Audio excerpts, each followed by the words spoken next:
All right, thank you, Matt. Industrial development hit a bit of a snag in Troy this week after someone notified the state about an asbestos problem. And now there's an investigation going on and a mystery surrounding just how that asbestos got there. It was found at the old King's Fuel site. There it is right there along Water Street in Troy, almost in the shadow of the Menands Bridge and not too far from the Rensselaer County Jail. The group that owns the property wants to turn the brownfield into a clean site that will attract businesses to Troy.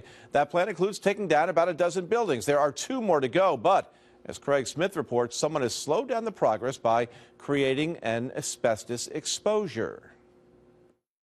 There's more of an exposure in the ground than anything that you have above the ground right now. That's Andrew Kreshik, a city planner who says he knows the old King Fuels site well enough to notice if someone dumped something here. He says chemicals like benzene and toluene were left behind years ago.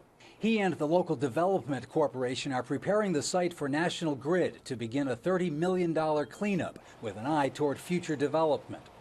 There are piles here from decades, literally, that have not been touched. He says these 2 buildings that contain asbestos will come down.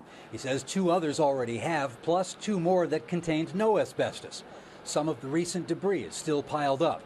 According to Kreshik, someone working on the site, he says he doesn't know who, notified the State Department of Labor that asbestos here was uncontrolled and that someone was burying it here. That led to this, an asbestos project suspension posted by the state.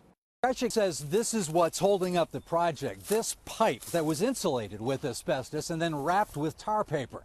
He says this wasn't left over after any demolition. He says someone put this here sometime last week.